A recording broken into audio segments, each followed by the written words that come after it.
Vai. Não, Demir, aí você me matou.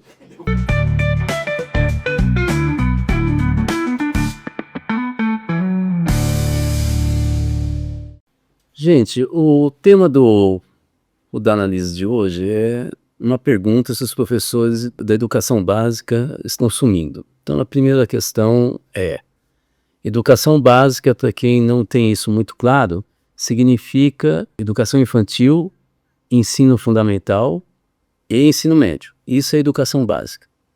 A ideia de sumir, evidentemente que é uma palavra que força um pouco a situação, não é nova no Brasil, ela é mais aguda agora e ela também não é estranha na América. Para não ficar citando país por país, eu vou citar os Estados Unidos. Uns 20, 30 anos atrás, começaram a aparecer notícias na grande imprensa dos Estados Unidos e um ou outro estudo dizendo que estava faltando professores, mas também diretores de escola.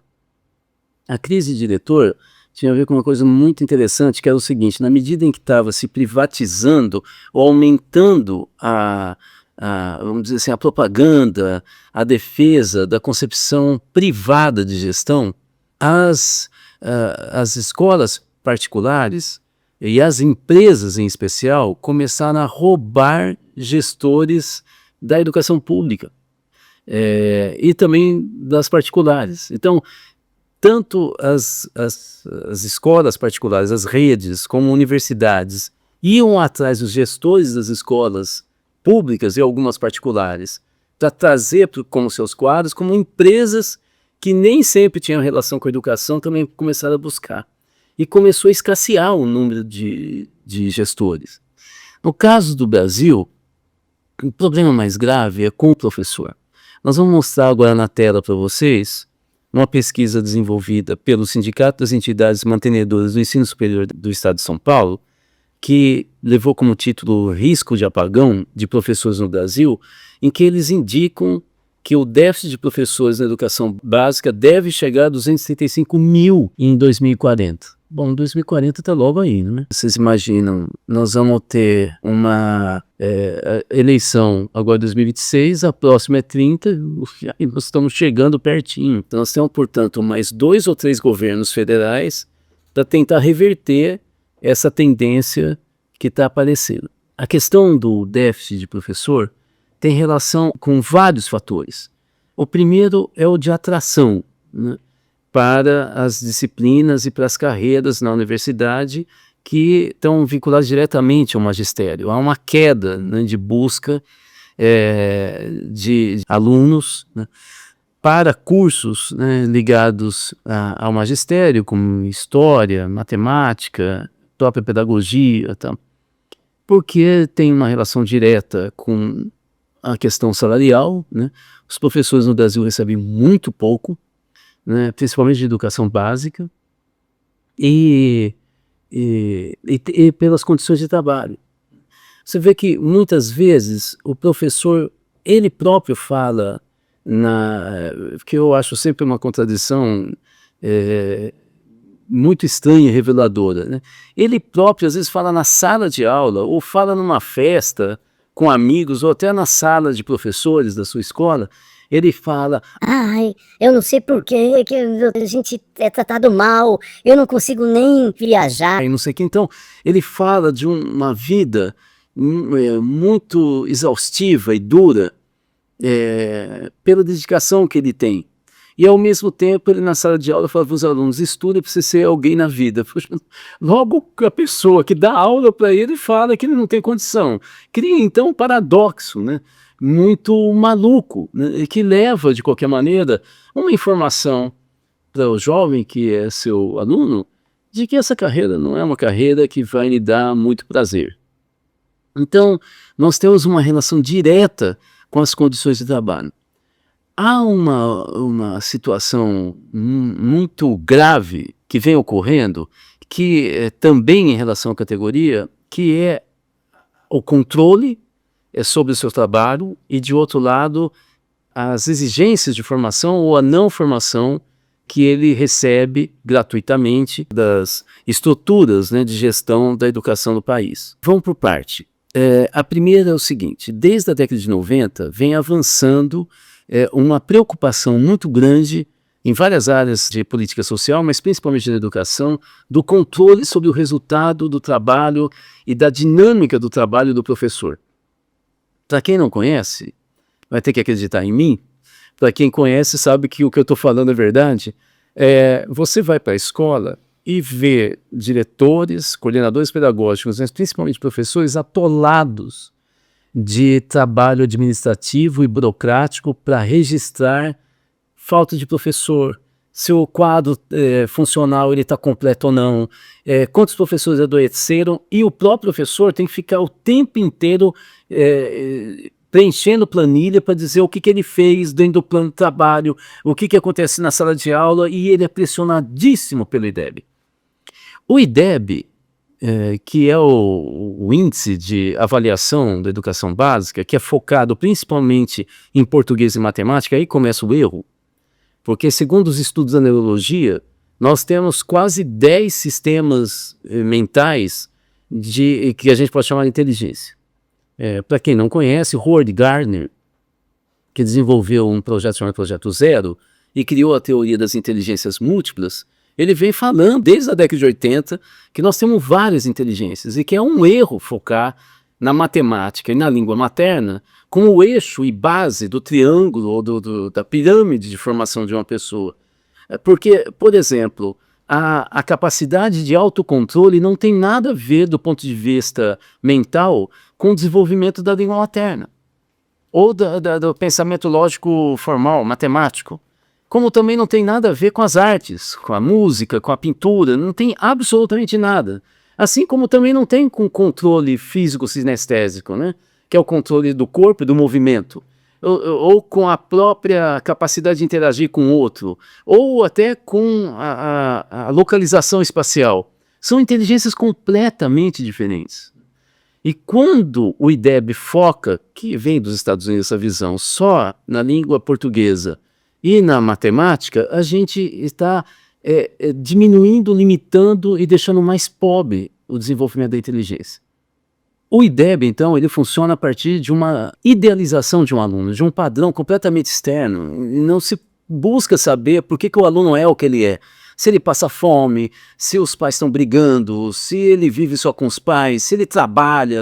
A ideia é eu abstraio um padrão. Como eu abstraio um padrão, eu avalio esse aluno e a distância que ele está a partir do padrão, e com isso chega uma avaliação para o professor que não tem clareza do porquê o aluno está longe daquele padrão. O que é que o sistema vem dizendo? Dê aula de reforço, mas não é só isso. Pensa bem, eu dar aula de reforço é eu reforçar uma coisa que já deu errado, não tem lógica nenhuma. Mas a questão é que ao invés de eu fazer um estudo antropológico, saber um estudo sociológico ou psicológico da família do aluno, eu vou direto tentar reforçar e colocar na cabeça do aluno aquilo que ele não conseguiu ser até agora na sala de aula. Como é que fica o professor? Com uma ação mecânica.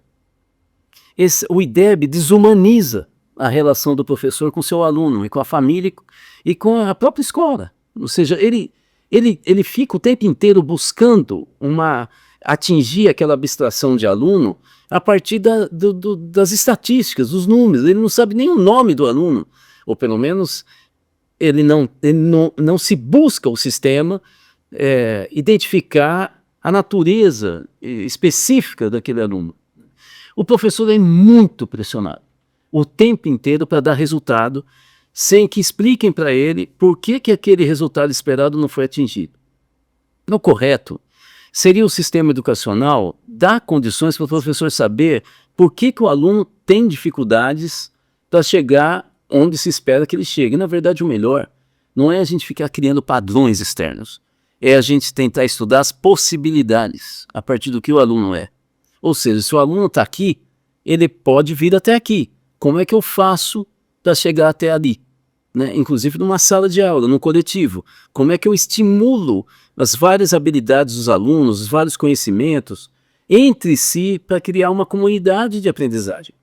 Vocês veem que as condições de trabalho são muito precárias, né? E ele não tem um apoio significativo para poder sair desse atoleiro. É por isso que a carreira de professor está sendo cada vez menos atrativa.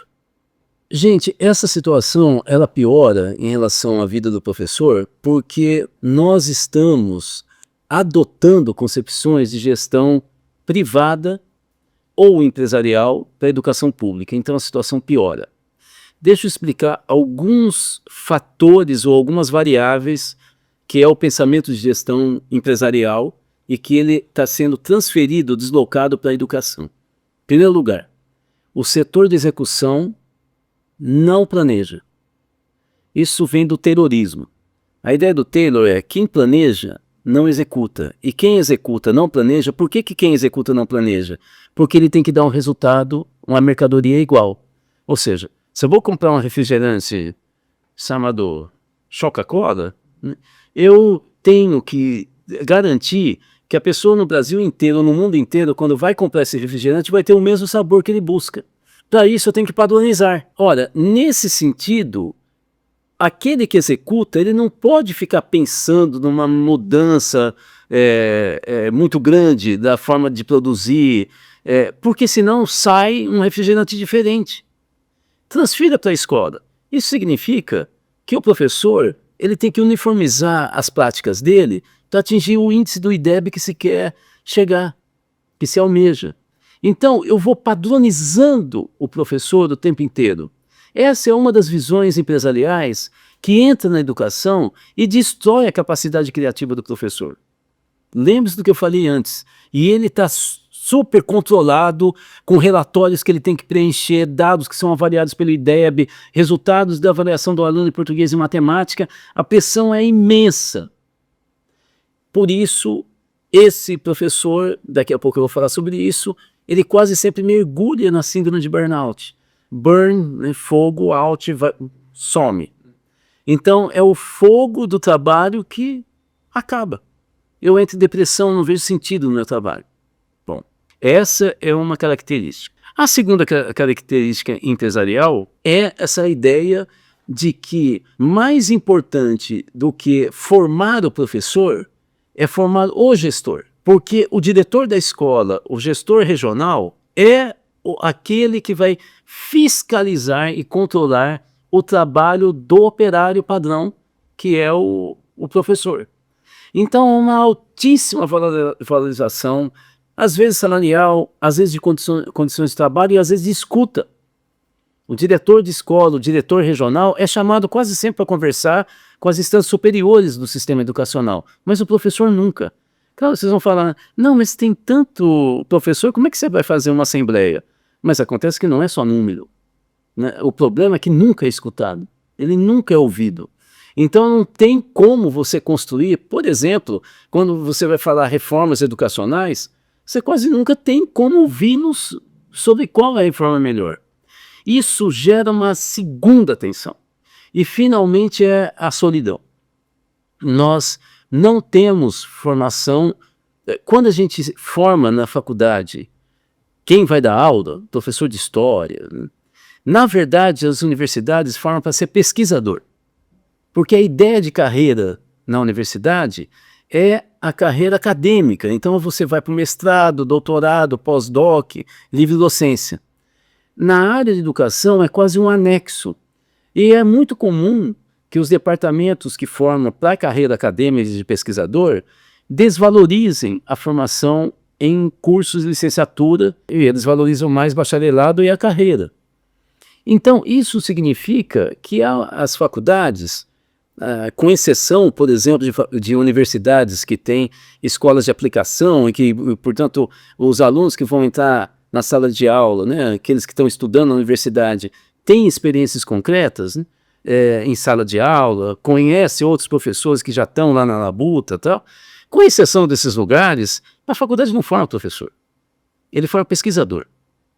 E aí, nesse sentido, a única forma de você dar amparo para o professor é se você tiver na Secretaria de Educação, nas redes estaduais, até mesmo particulares, se você tiver centros de formação continuada do professor. Na verdade, o que se discute internacionalmente, na Europa existe isso, são centros de formação continuada em serviço. continuada porque não para. Ou seja, o professor que está na prática, ele tem um apoio para discutir a prática dele sem parar. O que acontece com as famílias, o que acontece com o seu aluno, o que é que está tendo resultado com esse tipo de plano de aula e assim por diante. Como é que se avalia? Mas quando eu falo em serviço, quer dizer que eu tenho que ter a pauta focada na prática do professor e não nessa abstração do IDEB ou da BNCC, que tem que desenvolver competências e habilidades. Mas competência para quê? Quais habilidades? Isso não pode ser definido assim na BNCC, que aliás é a BNCC do Michel Temer, dos empresários, principalmente, não é a BNCC que estava sendo elaborada em 2015, que não trabalhava com habilidade e competência, né? Essa é a visão empresarial que está entrando. E na medida que nós temos ainda situações em que gestores ou prefeitos, governadores estão falando em ter gestão privada das escolas públicas, aí esse sistema de controle e de desprezo do professor e apoio ao professor aumenta ainda mais. Agora, tem um fator que está fazendo o professor sumir mesmo. São as novas tecnologias. Quer dizer, a gente vem falando de inteligência artificial, mas quase sempre se pensa em inteligência artificial nas escolas, nas faculdades, como sendo uma plataforma em que os alunos buscam informação para fazer trabalho, né, alguma coisa desse tipo, né? Então lança lá, não sei o que, e sai o trabalho pronto, né?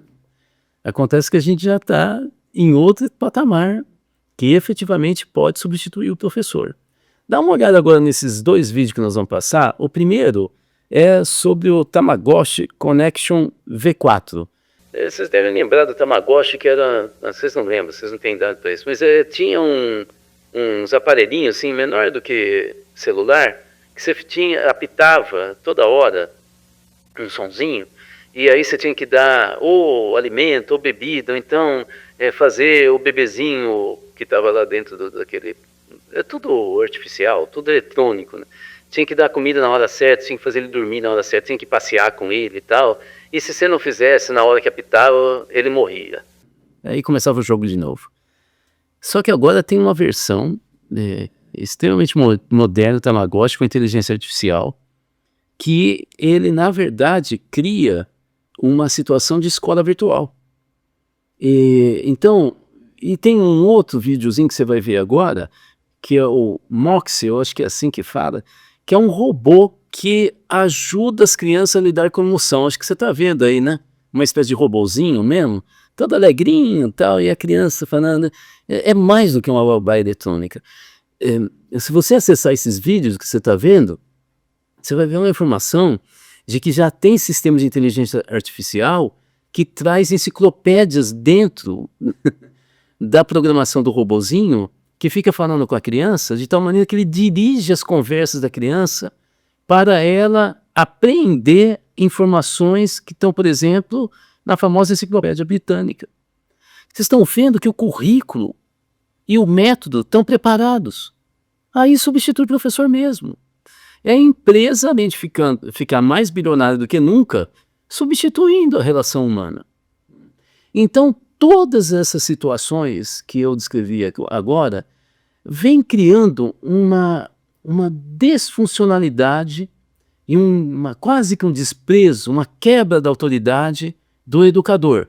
Eu quero dizer uma coisa para vocês: nunca um robô ou uma gestão privada vai substituir o professor, porque a educação é relação humana.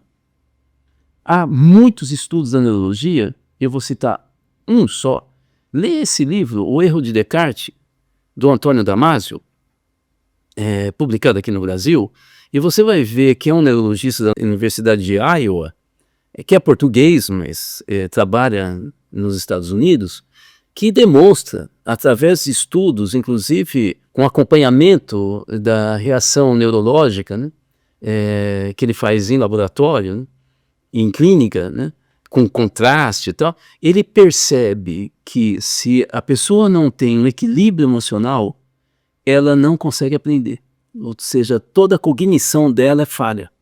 É mais ou menos o seguinte, a tese do Damasio, vou fazer aqui uma simplificação.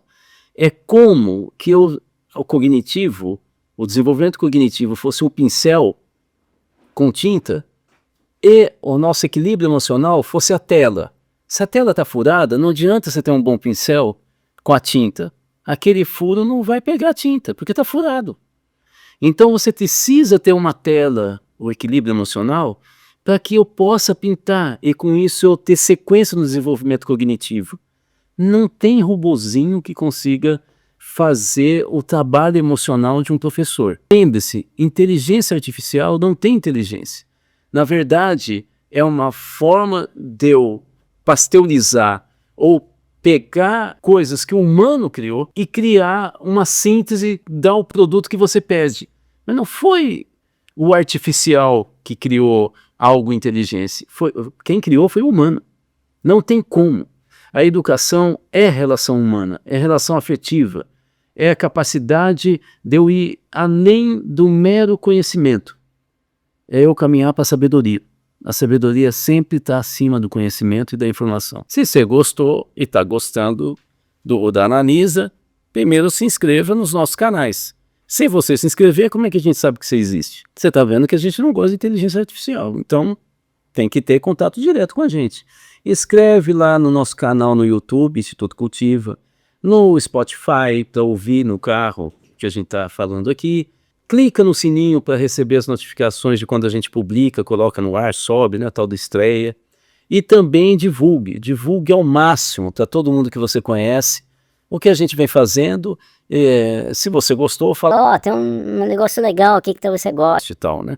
Você que é professor, a gente acabou de falar dessa coisa do professor, manda para o teu sindicato, teus colegas de trabalho, manda para o diretor, manda para o pai do aluno, para a mãe do aluno, manda para todo mundo. Assim, é assim que a gente discute educação. Pode concordar ou não, pode concordar com parte, mas o importante é o debate.